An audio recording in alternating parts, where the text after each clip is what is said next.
예레미야 21장 1에서 22장 9절까지 말씀입니다. 21장.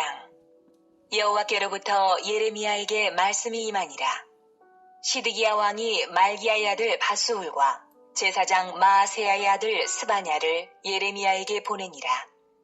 바벨론의 느부갓네살 왕이 우리를 치니 청컨대 너는 우리를 위하여 여호와께 간구하라. 여호와께서 혹시 그의 모든 기적으로 우리를 도와 행하시면 그가 우리를 떠나리라. 하니 예레미야가 그들에게 대답하되 너희는 시드기야에게 이같이 말하라. 이스라엘의 하나님 여호와께서 이와 같이 말씀하시되, 보라, 너희가 상밖에서 바벨론의 왕과 또 너희를 에워싼 갈대아인과 싸우는 데 쓰는 너의 손의 무기를 내가 뒤로 돌릴 것이요 그것들을 이 성 가운데 모아들이리라. 내가 든손과 강한 팔, 곧 진노와 분노와 대노로 친히 너희를 칠 것이며, 내가 또 사람이나 짐승이나 이 성에 있는 것을 다 치리니 그들이 큰 전염병에 죽으리라 하셨다 하라. 여호와의 말씀이니라. 그 후에 내가 유다의 왕 시드기야와 그의 신하들과 백성과 및 이 성읍에서 전염병과 칼과 기근에서 남은 자를 바벨론의 느부갓네살 왕의 손과 그들의 원수의 손과 그들의 생명을 찾는 자들의 손에 넘기리니 그가 칼날로 그들을 치되 측은히 여기지 아니하며 긍휼히 여기지 아니하며 불쌍히 여기지 아니하리라 하셨느니라. 여호와께서 말씀하시기를, 보라, 내가 너희 앞에 생명의 길과 사망의 길을 두었노라. 너는 이 백성에게 전하라 하셨느니라. 이 성읍에 사는 자는 칼과 기근과 전염병에 죽으려니와 너희를 에워싼 갈대아인에게 나가서 항복하는 자는 살 것이나 그의 목숨은 전리품같이 되리라. 여호와의 말씀이니라. 내가 나의 얼굴을 이 성읍으로 향함은 복을 내리기 위함이 아니요 화를 내리기 위함이라. 이 성읍이 바벨론 왕의 손에 넘김이 될 것이요 그는 그것을 불사르리라. 사랑하는 형제 여러분, 5월 10일 수요일 새벽 목상에 오신 것을 환영합니다. 지난 20장에서는 거짓 예언자이면서 제사장인 바스훌이 예레미야를 때리고 감금했고요. 이에 바벨론 포로가 될 것이 다시금 예레미야에 의해서 선포되었습니다. 예레미야 20장 6절에 바스훌아, 너와 내 집에 사는 모든 사람이 포로되어 옮겨지리니 네가 바벨론에 이르러 거기서 죽어 거기 묻힐 것이라.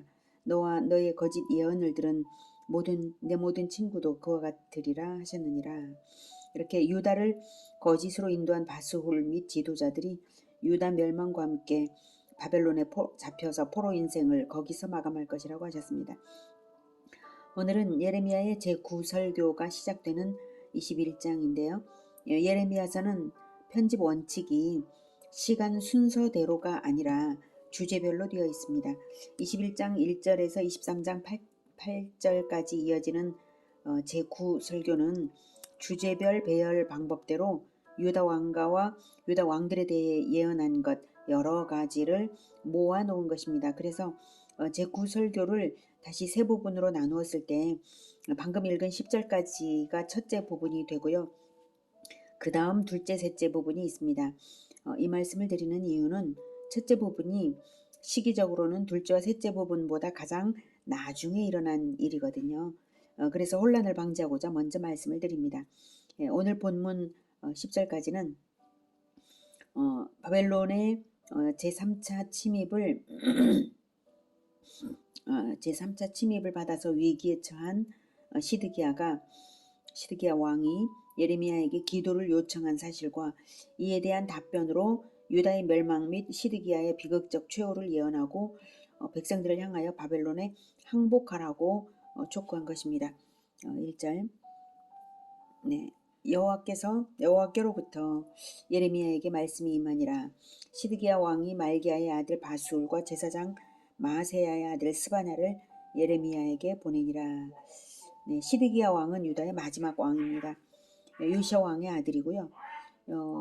여호아스 여호야김과는 형제입니다. 여호야김의 아들 여호야긴이 즉위했지만 바벨론의 느부갓네살 왕이 여호야긴을 사로잡아가고 여호야긴의 삼촌인 시드기야를 즉위시켰습니다.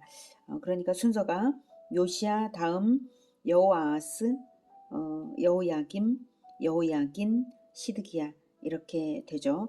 그래서 요시야 다음에 요시야의 아들, 또 다른 아들, 그 다음 요시야의 손자, 다시 요시야의 아들 이런 순서대로 왕이 된 것입니다. 시드기야는 바벨론에 의해 즉위했지만 줄곧 반바벨론 정책으로 일관합니다.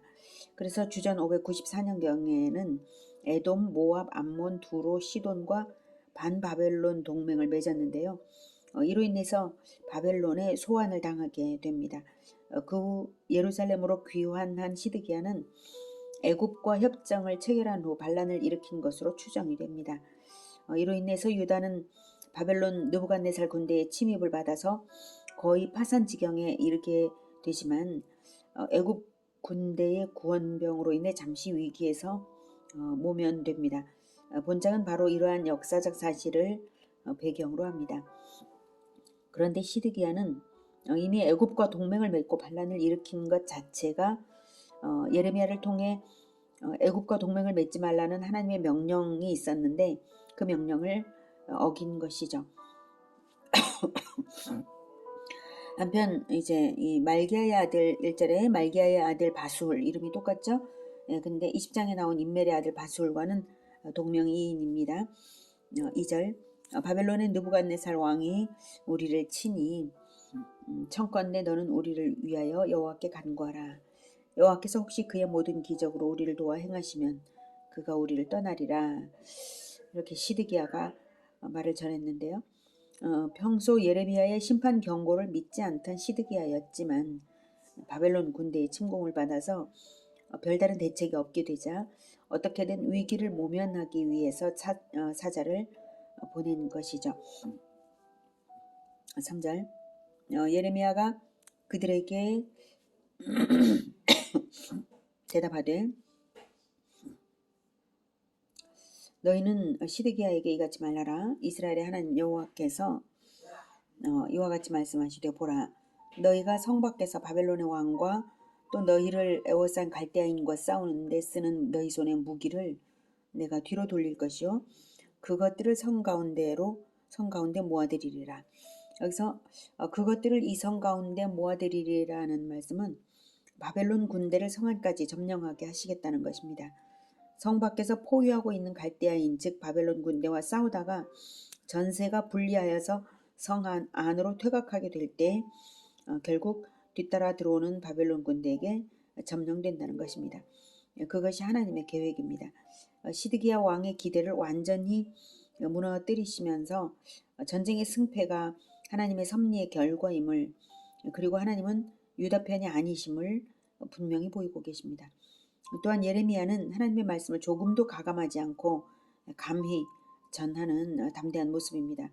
이러한 멸망을 정말 감히 입으로 내는 것 자체가 쉽지 않은 일인데 말입니다.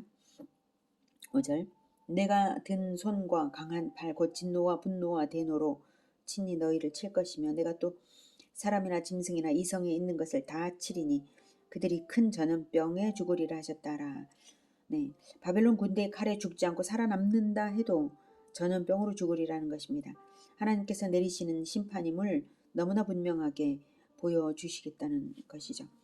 7절 여호와의 말씀이니라.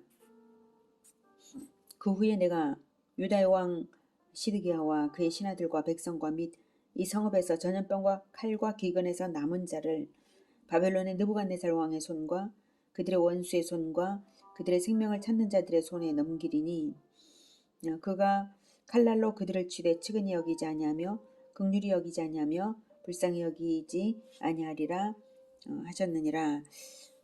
바벨론의 느부갓네살 왕의 손이 바로 그들 즉 유다의 원수의 손이죠.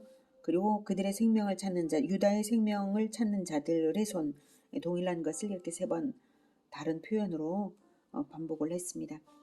전염병과 기근을 피해서 다른 지역으로 도망한 자들일지라도 바벨론 군대가 샅샅이 찾아내어서 살육하게 될 것이라는 말씀입니다. 결코 유다의 원수의 손에서 벗어나지 못한다 이 뜻입니다.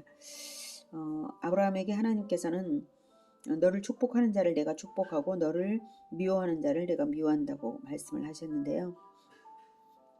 지금 유다의 원수의 손에 이렇게 잡히게 되는 것은 바로 네가 내 원수다 이런 뜻입니다. 하나님께서 유다에게 이 예언대로 예루살렘 함락 당시에 밤을 틈타서 도망친 시드기야 일행은 여리고 근처에서 붙잡혔는데요. 시드기야는 자녀들의 처형을 목도하게 되고 시드기야 자신은 두 눈이 뽑혀서 바벨론으로 끌려가 생을 마감합니다. 이제 8절부터는 심판의 와중에서 생존할 수 있는 유일한 길을 제시하십니다. 유다 왕의 집에 대한 여호와의 말을 들으라. 네. 8절 제가 읽어야 되죠. 여호와께서 말씀하시기를 보라 내가 너희 앞에 생명의 길과 사망의 길을 두었노라. 너는 이 백성에게 전하라 하셨느니라.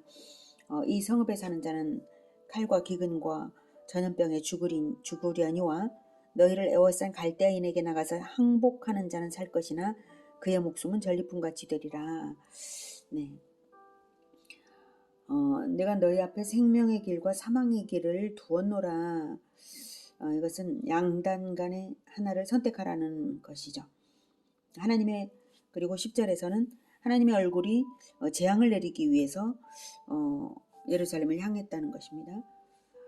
진노를 내리기 위해 향했습니다. 이미 바벨론 왕의 손에 넘김이 될 것은 기정사실이고요. 오직 갈대아인 즉 바벨론 군대에 나아가서 항복하는 길만이 생존할 수 있는 유일한 길이라는 것입니다. 그 길 외에는 다 사망의 길이라는 것입니다. 항복하는 자의 목숨은 전리품같이 되리라. 전리품같이 되리라라고 하는 것은 그래도 항복이라도 하면 버려지지는 않고 생명이 버려지지는 않고 보호된다는 뜻이죠.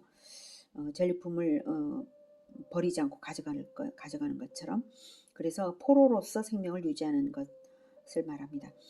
바벨론의 손 안에서만 생명이 보호된다는 것입니다. 이것은 하나님의 공의의 심판임을 인정하고 하나님의 심판에 순복하라는 뜻입니다.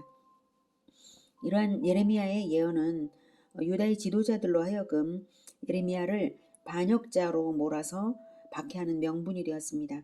예레미야는 오직 하나님의 말씀을 전한 것뿐인데 말이죠. 민족주의자들은 자기 민족의 이익과 영광을 최고 자리에 두지만 민족주의가 진리가 아니라 하나님의 말씀이 진리인 것이죠. 예수님 당시에도 예수님을 박해하는 무리와 예수님을 이용하는 무리가 양쪽 다 민족주의와 자기들의 이익 때문에 예수님을 반역자로 몰아서 죽였던 것이죠. 11절 여호와께서 이와 같이 말씀하십니다. 다윗의 집이여 너는 아침마다 정의롭게 판결하여 탈취당한 자를 압박자의 손에서 건지라. 그리하지 아니하면 너희의 악행 때문에 내 분노가 불같이 일어나서 사르리 능히 끌 자가 없으리라. 네, 정의로운 판결로서 백성이 탈취당하지 않게 하라고 유다 왕가에게 권고했던 것을 말하는 것입니다. 이 11절부터 22장 9절까지 왕가에 대한 권고가 이어지는데요. 아침마다는 재판이 더운 낮 시간을 피하여서 아침에 진행된 사실을 반영한 말이고요. 그런데 이제 그리하지 아니하면 이라는 말로서 그리하지 아니하면 이제 권고에 순종할 것을 강조하고 있죠. 이런 뉘앙스는 앞에 10절의 선언보다 그 심각성이 덜한 것입니다. 그러니까 10절은 이제는 더 이상 뭐 권고도 필요 없고 오직 항복하라 이거밖에 없잖아요. 그런데 여기에서는 이제 권고가 있다는 사실이죠. 그래서 이 11절부터의 내용은 시기적으로 앞서서 주어진 10절까지의 선언보다 앞서서 주어진 권고였던 것으로 봅니다. 즉 이러한 권고를 받지 않은 결과 앞에 10절까지의 사망의 길과 생명의 길이 제시되었다. 이렇게 봐야 할 것입니다. 정치적인 불의를 자행할 수 있는 것은 하나님을 버리고 자기들의 탐심을 숭배했기에 그러는 것이죠. 하나님께서 다윗의 집이여라고 부르시잖아요. 그리스도의 가문으로 지정된 그리스도의 대리자들이라는 뜻이죠. 그러니 그 통치 행위로서 그리스도를 대리하거나 아니면 마귀를 대변하거나 양단간에 행하게 되는 자리가 바로 왕의 자리입니다. 우상 숭배와 정치 태도는 직결되게 되어 있는 것이죠. 13절 여호와의 말씀이니라. 골짜기와 평원 바위의 주민아 보라, 너희가 말하기를 누가 내려와서 우리를 치리요 누가 우리의 거처에 들어오리요 하거니와 나는 내 대적이라. 내가 너희 행위대로 너희를 벌할 것이요 내가 또 수풀에 불을 놓아 그 모든 주위를 사르리라. 여호와의 말씀이니라. 골짜기와 평원 바위의 주민이라고 예루살렘을 표현하죠. 예루살렘이 기드론 골짜기와 흰놈의 골짜기로 둘러싸여 있어서 그리고 이제 높은 바위에 있어서 이렇게 부른 것이고요. 해발 700m의 높은 지대에 위치하여서 적군의 침공에 대비하기에 유리하였던 곳입니다. 그래서 누가 내려와서 우리를 치리요, 누가 올라와서 우리를 치리요가 아니라 누가 내려와서 우리를 치리요라는 표현으로서 오히려 이제 하나님이 내려와서 친다는 것을 표현하기 위한 표현이죠. 누가 내려와서 우리를 치리요 하며 지리적 조건을 믿고 안심하지만 하나님이 내려와서 치면 그런 조건들은 아무 소용이 없거든요. 하나님을 두려워하면서 행실을 바르게 하는 것이 안전한 것이지 요새화된 성에 앉았다고 안전한 것이 아닙니다. 14절에 내가 너희 행위대로 너희를 벌할 것이요 행위대로 하나님의 심판의 원칙 행위대로 벌하시는 것입니다. 상급도 행위대로 주어집니다. 그러므로 행실로 나타나기 전에 죄악은 회개하여야 하고 구원받은 증거는 마음에만 있을 것이 아니라 그리스도를 닮은 행실로 나타나게 해야 하는 것이죠. 행실의 열매가 심판의 기준이든 구원의 기준이든 되는 것입니다. 결정적으로 행실의 열매를 보고 심판이든 구원이든 결정적이게 하는 것입니다. 유다 왕가에 대한 권고가 22장 9절까지 이어집니다. 22장 여호와께서 이와 같이 말씀하시되 너는 유다 왕의 집에 내려가서 거기에서 이 말을 선언하여 이르기를 다윗의 왕위에 앉은 유다 왕이여, 너와 내 신하와 이 문들로 들어오는 내 백성은 여호와의 말씀을 들을지니라. 여호와께서 이와 같이 말씀하시되 너희가 정의와 공의를 행하여 탈취당한 자를 압박하는 자의 손에서 건지고 이방인과 고아와 과부를 압제하거나 학대하지 말며 이곳에서 무죄한 피를 흘리지 말라. 너희가 참으로 이 말을 준행하면 다윗의 왕위에 앉을 왕들과 신하들과 백성이 병거와 말을 타고 이 집 문으로 들어오게 되리라. 그러나 너희가 이 말을 듣지 아니하면 내가 나를 두고 맹세하노니 이 집이 황폐하리라. 여호와의 말씀이니라. 네, 4절에 너희가 참으로 이 말을 준행하면 다윗의 왕위에 앉을 왕들과 신하들과 백성이 병거와 말을 타고 이 집 문으로 들어오게 되리라. 이 말씀을 보면 방금 읽었던 21장 10절까지에서의 사망의 길과 유일한 생명의 길로 바벨론에 항복하라 라고 하신 것에 비하면 이 부분은 바로 앞선 시기에 선포되었던 말씀인 것을 알 수가 있죠. 이런 권고대로 끝내 행하지 않았기에 21장 10절까지의 그 완전한 멸망을 피할 수 없게 되었습니다. 6절 여호와께서 유다 왕의 집에 대하여 이와 같이 말씀하시니라. 내가 내게 길르앗 같고 레바논의 머리이나 내가 반드시 너로 광야와 주민이 없는 성읍을 만들 것이라.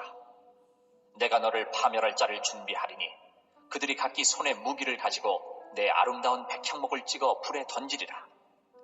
여러 민족들이 이 성읍으로 지나가며 서로 말하기를 여호와가 이 큰 성읍에 이같이 행함은 어찌 됨인고 하겠고, 그들이 대답하기는 이는 그들이 자기 하나님 여호와의 언약을 버리고 다른 신들에게 절하고 그를 섬긴 까닭이라 하셨다 할지니라. 네, 이유가 아주 분명하게 그것도 여러 민족들의 입술을 통해서 그렇게 밝혀질 것이다 라고까지 하십니다. 6절에 내가 내게 길르앗 같고 레바논의 머리이나 이렇게 표현하시죠. 길르앗은 요단강 동편의 아름다운 목초지입니다. 레바논은 백향목의 산지입니다. 둘 다 풍요한 생명력의 원산지들이죠. 이런 곳처럼 유다 왕가를 비유하는 것은 유다 왕가가 불순종했을 때 임할 재앙의 심각성을 부각시키고자 한 것이죠. 오늘은 하나님의 권고를 받지 않았기에, 끝내 순종하지 않았기에 완전한 멸망 밖에 남지 않았다는 것을 보았습니다. 우리 앞에는 늘 사망의 길과 생명의 길이 있습니다. 오직 하나님의 말씀에 순종하여서 행실로 나타나도록, 그리스도를 닮은 행실로 나타나도록 살아가는 그 길만이 생명의 길이고, 그것이 아닌 한 사망의 길입니다.